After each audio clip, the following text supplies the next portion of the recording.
So my investment portfolio is down just over £1,000 in the last couple of weeks, and that hurts more when I say it out loud, but this is actually the first time since I started investing back at the beginning of 2025 that I've had a proper mental test. It's been very easy really to commit money month after month to investing when the markets have just been going up, and I found it's very easy to say that I'm a long-term investor when everything is just green and green and green. But this is the part where I think I'm actually going to find out if I believe what I'm saying, and it's something I'm definitely going to continue to document honestly on this channel regardless of which way it goes. Now, nothing I post on this channel, and especially this video, is financial advice. You should do your own research.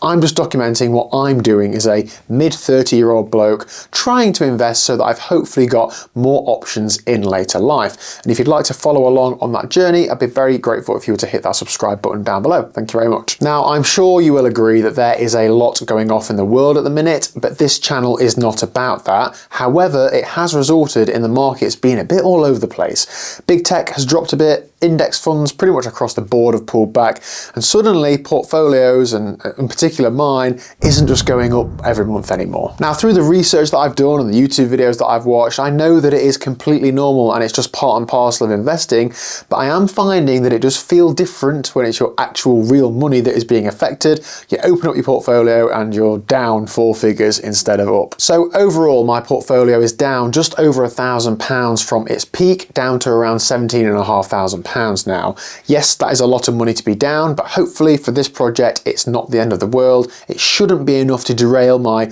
long-term investing plans at the minute, but it is certainly big enough that I notice it and I feel it. It's also big enough, I'm finding, that it becomes a bit more of a mental test than just looking at some numbers that are slightly changing on a screen. So I thought it'd be a good opportunity to talk about this on a video, because I think this is the part of investing that nobody really talks about. The numbers are easy to talk about, but the behaviors and the habits and the mental side of it is not. So let's have a look at the sea of red in the portfolio then. So the S&P 500 is down around 3% or £230 to me. The FTSE All World is down around 5% or £390 for me. Then I have got a few individual stocks that I've held for a little while. Legal & General I had quite recently, they're down 13% or £35. Royce are a bit more of a longer term hold, they're down 12% or £255. And Google is also down 7% or about £110. Procter Gamble, rounding it up, being down 10% or about £40. So everything is down. However, it's not all bad, because I did receive a 94p dividend from Google, which really softened the blow. And this for me is the really interesting part. When you start investing, you read all the books, you do all the research, or in my case, you just watch all the YouTube videos. And a very common theme is that everybody says, invest regularly, don't try to time the market, stay invested and spend time in the market above anything, think long term. All of that sounds really easy and sounds like something I can absolutely get on board with, but this is the first time where I've actually had to prove that I'm actually a long-term investor, not just that I say I am. Because when markets drop, the natural reaction is to think things like, and these are certainly things in my head, maybe I'll just wait a bit, maybe I'll hold off investing this month, maybe I'll just save a bit more cash and not put as much in the market because I'm worried about it going down, maybe I'll just pick up investing again when things calm down a bit. But all of those things are in different ways, but still all doing the same thing, trying to time the market. And historically, from what I've seen, that's how people mess up investing. So what am I actually doing now that my portfolio is down? Honestly, nothing different at the minute. I'm still planning to invest within my stocks and shares ISA as normal at the end of this month when I get paid.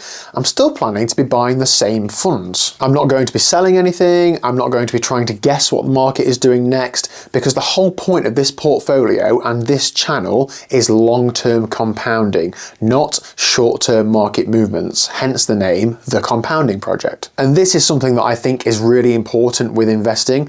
Everybody wants the long-term average returns. When you look at that big graph, everybody wants to be on that roller coaster of compounding. Everybody wants it to grow over 10, 20, 30, 40 plus years. But those returns only exist because markets do sometimes go down. You don't get the long-term results without the short-term drops. And again, from what I've seen and heard, it's the investors that end up doing really well. Well, they're the ones who aren't usually the smartest ones or the ones who pick the best stocks. They're the ones that just keep investing when it feels uncomfortable, when it feels difficult? Well, I'm hoping so anyway, because that's what I'm planning to do. Because I'm not investing this money for next year, I'm not investing this money for 5 years. Really, this is about 20 or 30 years time money if I can help it.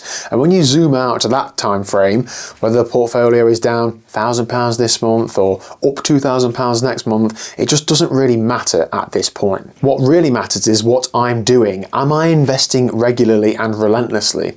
Am I staying invested? Am I increasing my contributions over time when I can? Because that's what actually builds wealth, not trying to be clever with timing. This is actually one of the main reasons why I started this channel and doing the monthly portfolio updates. It's not to just show the portfolio when it's going up, but to document the whole journey, including the parts where markets go down, portfolios might feel like and look like they're going backwards, and investing feels a bit uncomfortable because this is the reality of long-term investing. It's not just a highlights reel. Anybody can invest when markets are going up. It's easy. The interesting part, and the part that probably decides whether investing actually works out for you or not, is whether you can keep investing when they're not doing that. That's what I'm working through right now, mentally and physically in real time on this channel. Thanks for watching.